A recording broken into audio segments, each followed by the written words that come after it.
Hypersensibilité, comment se décider à passer à l'action? C'est un sujet qui est, on va dire, qui est propre à chacun. Certaines personnes n'ont pas de difficulté à passer à l'action. Pour les êtres hypersensibles comme nous, ça peut être quelque chose de différent. On peut être paralysé par l'inaction. On peut rester dans l'inaction. Et si on arrive ou qu'on voit qu'on n'arrive pas à prendre des décisions, quand on arrive au stade où on n'arrive plus à prendre des décisions, c'est que déjà là, en fait, il y a un dérèglement quelque part intérieur qui fait qu'on n'arrive pas à prendre des décisions pour passer à l'action. Maintenant, dans mon expérience, c'était juste...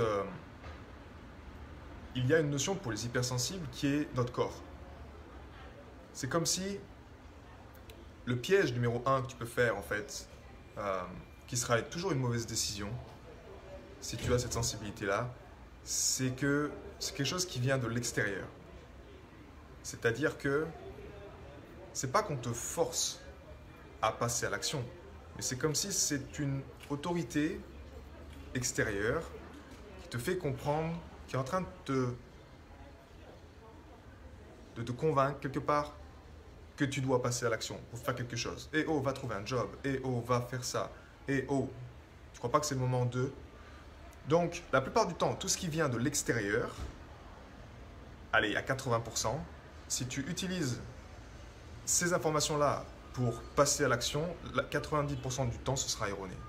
Pourquoi? Parce que ça appartient à d'autres personnes. Ces personnes ne sont peut-être pas hypersensibles. Et toi, la seule personne, la seule autorité que tu dois vraiment écouter dans tes choix, c'est ce que tu as à l'intérieur de toi. Donc, vu qu'on est sensible, c'est quelque chose qui est beaucoup plus subtil, qui est beaucoup plus intérieur.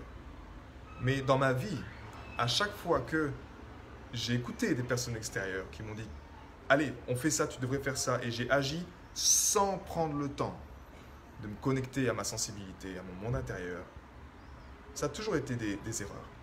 Maintenant, prenons les choses simples. Tu sais, moi, j'adore ce qui est simple. En tant qu'hypersensible, je ne sais pas si tu es de la même façon, en tout cas, ton mode de fonctionnement est facile, mais j'aime la simplicité. Et pour moi, il y a deux choix, en fait. Même si ça vient de l'extérieur. Si les gens viennent de l'extérieur, comment discerner quand ce n'est pas une bonne décision pour passer à l'action? Ben, dans la vie, il y a deux énergies. Tu vois, tu as la peur et tu as l'amour. Et la vie, et la foi. La peur, le contrôle, tout ce qui est, on va dire, plutôt mental. Donc, dès que quelque chose vient de l'extérieur, même si la personne, des fois, n'est pas consciente, ce qui est intéressant de faire, c'est de se poser la question, ok, est-ce que cette personne-là, déjà, quand elle vient me parler, est-ce que je la sens alignée? Est-ce que je la sens en paix? Et est-ce que son intention, elle part de l'amour? Quand elle me dit d'aller me faire vacciner, est-ce que ça part de l'amour? Ou est-ce que ça part de la peur? Quand elle me dit d'aller trouver un travail, est-ce que ça part de l'amour ou c'est sa propre peur qu'elle projette sur moi et que... Tu vois ce que je veux dire? En fait, c'est aussi simple que ça. Est-ce que ça vient de la foi, de la vie, qui est une information qui va m'aider à m'élever, à me dire « Ouais, en fait, c'est ça, voilà pourquoi c'est important que je le fasse » ou est-ce que c'est juste une information qui va venir réveiller de la peur en moi? Et tu peux être certain que toutes ces actions, observe peut-être tes choix de ce mois, observe tes décisions à passer à l'action. Passer à l'action, ça peut peut-être dire juste, je sais pas, t'engager dans quelque chose, ok? Que ce soit dans un job. Tu vas à un job et tu vois tes factures et tu vois tes choses et tu t'engages dans un job. Mais au fond, quand tu vas à la racine de la décision, tu te rends compte que c'était plutôt de la peur, peut-être du manque, peut-être de l'insécurité, peut-être un sentiment de besoin de reconnaissance qui t'a fait prendre cette décision pour arriver là. Et si ça, tu as même de pouvoir le discerner, tu peux être sûr que ton action elle va être erronée en fait. Donc, prendre une décision à passer à l'action, en tant qu'être hypersensible, ça te demande vraiment d'accéder à cette intelligence du cœur, c'est-à-dire ce monde intérieur. Et pour certains êtres hypersensibles, ça va être plutôt quelque chose qui se passe dans le corps. Tu vois, je vais avoir quelque chose qui... Ah, je sais que c'est juste. Je ne peux pas l'expliquer, je sais que c'est juste. Fonce. Pour moi, par exemple, les décisions, quand je passe à l'action, qu'est-ce qui se passe concrètement? La plupart du temps, je suis justement en introspection. Et c'est comme si, en fait, je pratique l'harmonisation du cœur, je me connecte à mon cœur et je me connecte à quelque chose, tu vois, on va dire un projet, quelque chose que je souhaite me projeter, que je souhaite faire avancer les choses, tout simplement. Et naturellement, quand tu es dans le silence de ton mental, parce que, soyons honnêtes, tout ce qui est peur, tout ce qui est contrôle, ça vient plutôt de là-haut, plutôt que ton cœur. Quand tu es dans le silence de ton mental, eh bien, ce qui se passe, c'est que tu reçois de l'information. Et cette information, quand tu la reçois, tu places ton attention dans ton cœur. Je sais pas, ça peut être un sentiment, moi ce que je fais, c'est un sentiment de gratitude, tu vois, envers une direction. Ça peut être une expansion d'un projet musical, de ma contribution. Ok, je pense à ma contribution. Et quelle est l'action qui va m'inspirer en fait. Et quand je me connecte à mon cœur, eh bien, ce qui se passe concrètement, c'est que je ne peux pas l'expliquer, mais j'ai de l'information qui vient. Et ensuite, ce qui se passe, c'est que tu passes à l'action. Tu vas naturellement passer à l'action. C'est pas genre quelque chose qui est forcé, où tu dis, ok, il faut que je passe à l'action, parce que si je fais pas ça, ma femme va me gueuler dessus, mes gosses vont pas être contents, mon patron va pas être content. Toi, je fais ça, condition, c'est toujours à l'extérieur, des choses qui sont derrière toi, ou tu te dis, si je fais pas ça, ça va pas. Non, c'est quelque chose qui est là, qui est à l'intérieur, et quand ça part, ça part. Tu passes à l'action, tu fais le job. Donc prendre une décision honnêtement qui t'invite à passer à l'action dans les meilleures conditions, ça va être d'honorer l'intelligence du cœur. Mais faut-il encore être connecté à l'intelligence du cœur? Quand tu as 80% des gens qui sont branchés dans un mode survie, qui sont branchés dans un mode de construire une sécurité, et c'est parfait ainsi, mais tu as le choix de choisir cette base de données-là qui va te faire prendre des décisions et passer à l'action, ou tu as le choix de te remettre à cette intelligence du cœur qui ne pense pas mais qui sait, cette intelligence qui fait battre ton cœur en ce moment même, pour laquelle notre mental, excuse-moi, mais je ne suis pas même de prendre en charge les battements de mon cœur. En ce moment, je ne peux pas le faire. C'est tellement complexe que je ne peux pas le comprendre, tellement il y a de la magie là-dedans, chose de l'énergie, comme ton cœur, il bat tout seul également, tu vois. C'est une intelligence divine. C'est une intelligence qui est au-delà de juste des équations et puis une courbe qui est en train de croître. Et moi, j'ai fait le choix d'honorer ça, en fait, chaque jour, de mieux en mieux.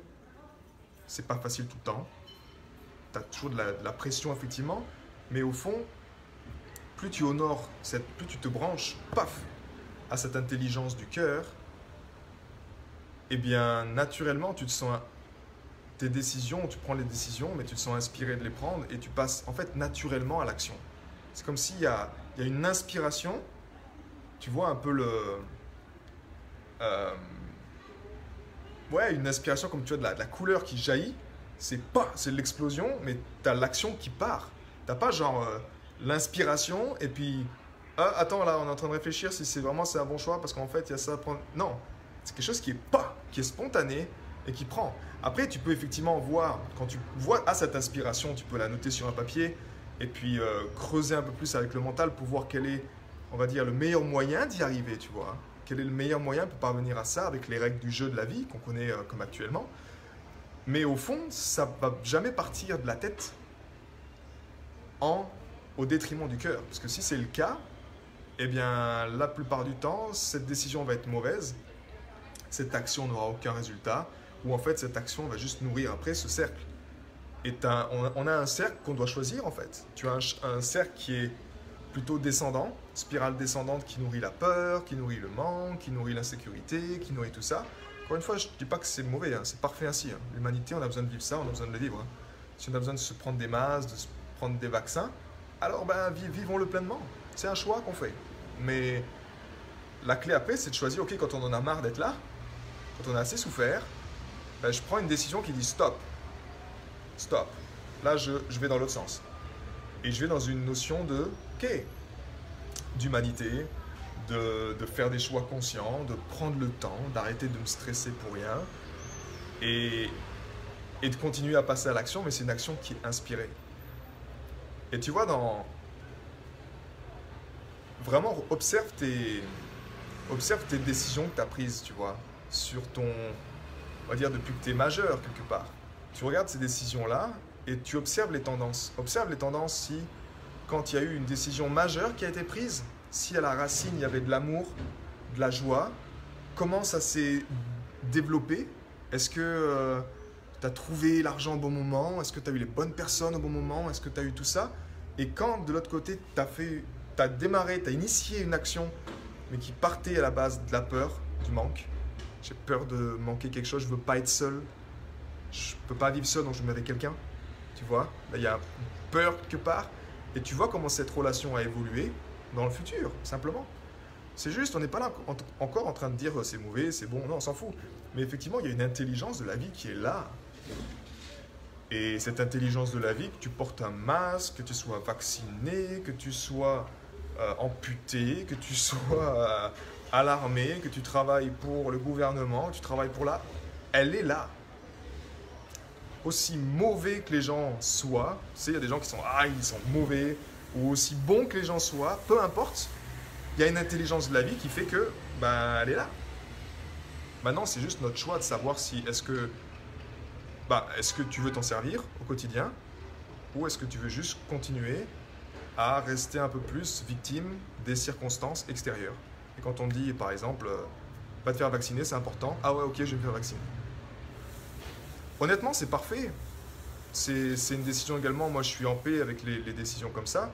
Après, par contre, si on vient, moi, me forcer à être vacciné, là, il y a un problème. Tu vois.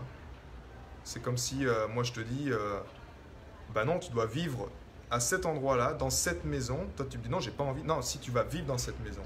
Là, pour moi, il y a un problème de liberté quelque part. Et après, c'est notre choix de savoir qu'est-ce qu'on fait vis-à-vis de ça.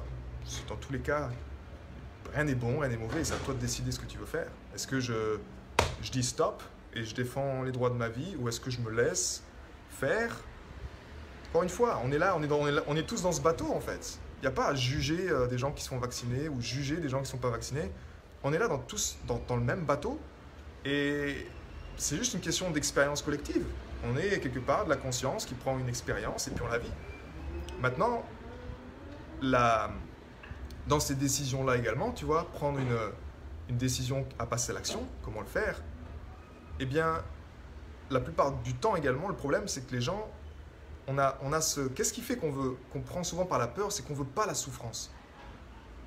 Mais cette souffrance, elle sera toujours là, en fait, tu vois. Elle existe. Comme si elle fait partie du monde. Pour donner la vie dans un accouchement, la femme traverse un calvaire horrible, tu vois. C'est une douleur immense. Et elle doit passer par cette douleur-là pour que la vie arrive. Donc il y a quelque part une destruction, tu vois. Il y a un moment quand même, un accouchement, ça laisse des traces dans un corps. Donc il y a une destruction pour donner à une naissance. Mais en fait, c'est toujours en constante... Voilà, destruction, construction, destruction, construction. Et ça continue, ça continue, ça continue. Et si l'humanité a choisi de se détruire, détruisons-le, mais faites-le vite. Faisons-le rapidement. Parce que, tu vois, quand on vit la douleur, quand tu vis la souffrance, moi j'ai observé également dans ces décisions-là, les gens qui sont par exemple engagés dans mon aventure, même pas dans mon aventure, mais qui ont choisi d'honorer la voie du cœur, eh bien bizarrement, ce sont des gens qui ont beaucoup souffert, déjà. Ce sont des gens qui ont déjà vécu la souffrance. Et tu vois, ce qui est intéressant là-dedans, cette prise de décision, tout ça, c'est que je peux prendre une décision, même si elle est mauvaise, parce qu'en fait, c'est encore confortable, même s'il y a la peur qui est là, mais c'est ok. Je peux encore tu vois, ça ne me met pas en inconfort, je ne ressens pas la souffrance, justement, parce que j'évite la souffrance. Mais quand la vie arrive, et puis bam, une grosse claque dans la gueule, tu vois ce que je veux dire? Accident de voiture, cancer, peu importe ce que c'est. Mais au fond, c'est la grosse claque. C'est la grosse claque qui fait mal. Qui fait très, très, très mal. Burnout. Celle-ci, quand ça arrive, bizarrement, là, ce qui se passe, c'est que les gens, ils sont prêts à honorer la voie du cœur. Ils sont prêts à se dire, ok, j'arrête. C'est bon. Alors, est-ce que dans cette décision-là, on essaie tu vois, d'échapper à la souffrance? Des fois, tu prends des décisions pour échapper à la souffrance, pour ne pas vivre la souffrance. Et pourtant, la souffrance fait partie du jeu. Moi-même, honnêtement, j'aime pas la souffrance. Tu vois, j'ai vécu beaucoup de souffrance. Je me suis cassé beaucoup de genoux, quand je faisais du skate jeune, il y avait beaucoup de souffrance. Et des fois, tu dis stop, quoi, j'en ai marre de la souffrance. Et pour moi, les choix, effectivement, quand j'ai des mauvais choix dans ma vie, c'était souvent que j'ai voulu éviter la souffrance.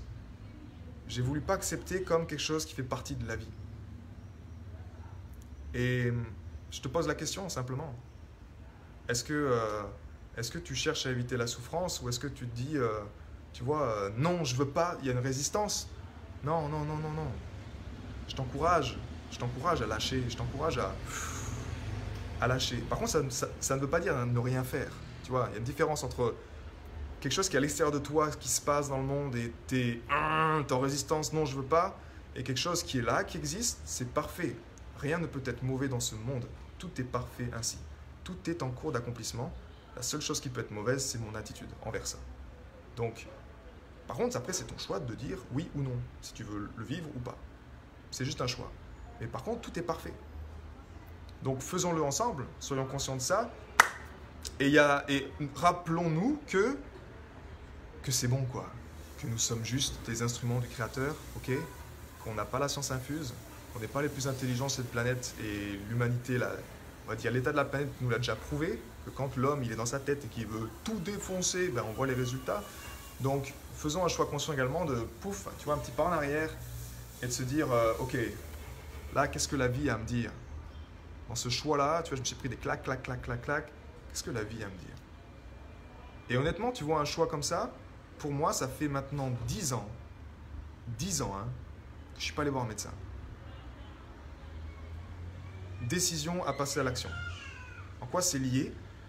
Ben, quand je vais voir un médecin, j'ai le choix de prendre la décision d'aller voir ce médecin. Mais encore une fois, quelle est la racine de ça? Est-ce que c'est parce que j'ai peur pour ma santé ou est-ce que c'est que, vu qu'on m'a jamais appris à prendre soin de moi, à me connecter à mon corps, ben, je ne sais pas. Donc je vais prendre les conseils, tu vois, d'une personne qui est spécialisée. Ce qui est bon. Et moi, j'ai fait le choix, vu que j'ai beaucoup souffert avec mon corps, à une époque, de dire je prends la responsabilité pour mon corps. Et donc, je travaille avec cette intelligence universelle. Et tu vois, la magie là-dedans, si on revient à la santé, pour un exemple concret, tu vois, de décision à passer à l'action, décision de, je sais pas, prendre des médicaments, décision de aller voir un médecin, décision de remettre un peu toutes ces choses toujours à l'extérieur, tu vois, ben, c'est juste de se dire qu'au fond, ta pharmacopée, eh bien, tu l'as dans ton cœur. C'est aussi simple que ça. Je ne te demande pas de me croire, de dire ouais, tu as raison, bah non. Je te demande juste de considérer l'information. On a une intelligence ici qui fait que, comment t'expliques que des gens, bah, pendant 10 ans, par exemple, comme moi, ils ne vont pas voir un médecin parce qu'ils sont vraiment connectés à cette intelligence du cœur, du corps, de plus en plus, et ils donnent peut-être au corps ce qu'il a besoin, tu vois, ou respectent le rythme du corps. Et d'autres personnes qui sont obligées de prendre les antidépresseurs parce que s'ils n'ont pas ça, ça ne va pas, tu vois. Il y a une intelligence du cœur. Il y a une intelligence du cœur qui existe, elle est bien réelle. Tu prends l'effet placebo, c'est exactement ça. Quand on t'explique qu'une personne, elle ne sait pas que le docteur lui administre un placebo, c'est-à-dire un médicament il n'y a rien dedans en fait. Hein. Il n'y a rien dedans. Mais la personne ne le sait pas. C'est tu prends ce médicament, il n'y a rien. Il n'y a pas la substance chimique, tu vois, mais on va dire un cas sur deux, les personnes qui bénéficient de ce placebo, eh bien, ils ont les mêmes résultats que les personnes qui ont pris le médicament. C'est bien que notre mental, le pouvoir de notre foi, de notre croyance, de dire ok, grâce à ça, je vais être guéri, mais la personne ne prend rien, ben, ça marche. Donc je serais curieux également de voir, tu vois, dans la situation actuelle, de voir un vaccin, de prendre juste de l'eau, enfin de l'eau, ce ne sera pas de l'eau parce que dans le sang c'est un peu dommage, mais de prendre une substance et de dire aux gens, ben voilà, c'est le vaccin qui va vous aider, mais au fond il n'y a rien dedans. Ben, si tu suis les statistiques des placebos, un cas sur deux, ils n'auront aucun problème. Parce qu'ils auront juste la conscience tranquille de se dire, ok, j'ai reçu ce qui me fait du bien, je suis protégé à présent, donc je me sens serein, donc je suis immunisé. À toi de prendre des décisions et partage-moi en dessous de... Partage-moi aujourd'hui qu'est-ce qui te... Justement, quelle a été une décision qui a été portée par l'amour et qu'est-ce que ça a mis en spirale, tu vois, dans ta vie, des changements, quel a été ça? Et également des décisions qui ont été portées par plutôt la peur, plutôt le manque et qu'est-ce que ça a créé en dessous? Qu'est-ce que ça a créé comme conséquence simplement?